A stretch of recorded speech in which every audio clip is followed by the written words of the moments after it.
The first Spyro game was rough around the edges, but was a decent game overall that had real potential. Spyro 2 was a fantastic game that ironed out the issues of the first game and still holds up pretty well, which leads us to the final Spyro game for the PS1, Spyro Year of the Dragon.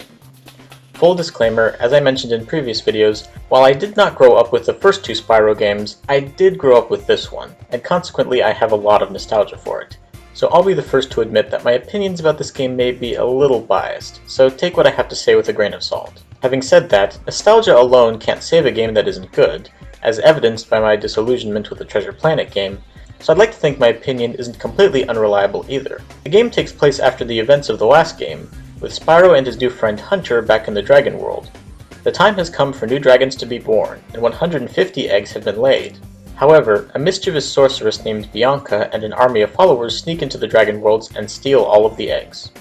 She then takes them back to her home, the Forgotten Worlds, where it's revealed that she's acting under the orders of another, even more powerful sorceress, who wants the dragon eggs to restore the magic to their realm. She then tasks Bianca with stopping anyone from coming through and rescuing the eggs. And so Spyro and Hunter set out on another adventure to stop the evil sorceress and rescue all the dragon eggs. The game's story does a much better job of getting you invested than either of the first two games. The first game opens with the dragons insulting Nasty Nork, so it's at least a little understandable that he would be mad at them, and we really only have the game's word for it that Nork is bad and the dragons are good.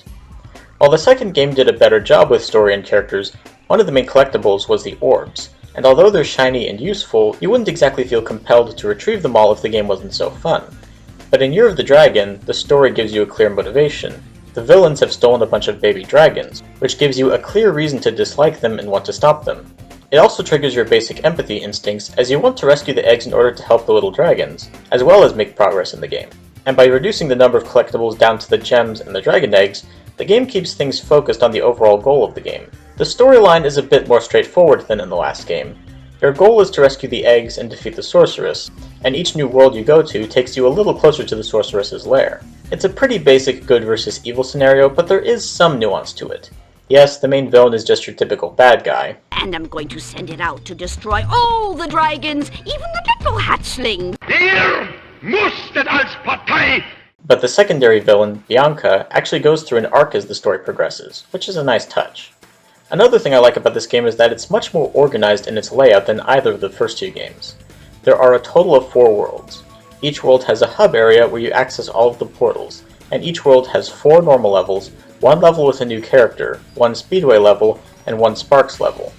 The hub worlds in the first two games were okay, but I just appreciate how neat and orderly this game is structured.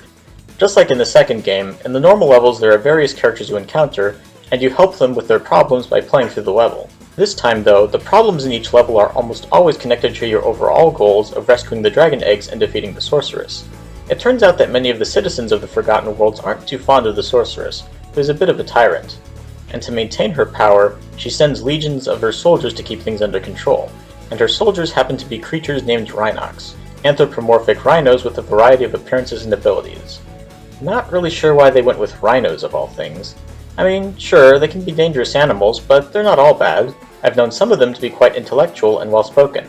But anyway, the levels are once again very well designed, and they're structured so that going back to them to find all the collectibles later is much less tedious than in the first two games. In addition to Spyro, this time around you also get introduced to 4 new playable characters: Sheila the kangaroo, Sergeant Bird, a penguin who can fire rocket launchers and fly because screw physics, a yeti named Bentley, who speaks softly but carries a very big club, and funnily enough has the same voice actor as Moneybags in this game, and Agent 9, a lab monkey made by the professor from the last game who is a bit trigger-happy. You find 1 new character in each new world you go to, and they each have their own level where you learn about their unique abilities and challenges. In addition, you can also find special challenges in some of the levels that are specifically for these characters. They're a nice addition that adds a bit of variety to the game without distracting too much from Spyro. There's also the speedway levels, which were in the last 2 games, but I didn't really talk about them because I thought they were kind of meh. This time though, I really liked them. The speedways are basically levels with a series of flying challenges for Spyro to complete, and they're quite fun. And lastly, Sparks the Dragonfly gets his own playable levels this time, 4 of them, 1 for each world. Spyro 2 was a fantastic game, but Spyro 3 managed to be even better. There are a few nitpicks here and there, such as I'm a little disappointed they didn't use the power-ups more often, but in the end it doesn't really matter. It's a great game in its own right, and it can stand on its own, although it does have some cameos and callbacks from Spyro 2 that are a neat touch for fans. In many ways, the original Spyro trilogy is very similar to the original Crash Bandicoot trilogy. The first game established the formula, the second game refined it, and the third game perfected it. Consequently, Spyro Year of the Dragon is a game I cannot recommend enough. My final score is a 10 out of 10. Now let me clarify, when I give something a 10, that does not mean I think it's perfect. Every game has some issues here and there. A 10 just means that I think the game comes as close to perfection as is humanly possible.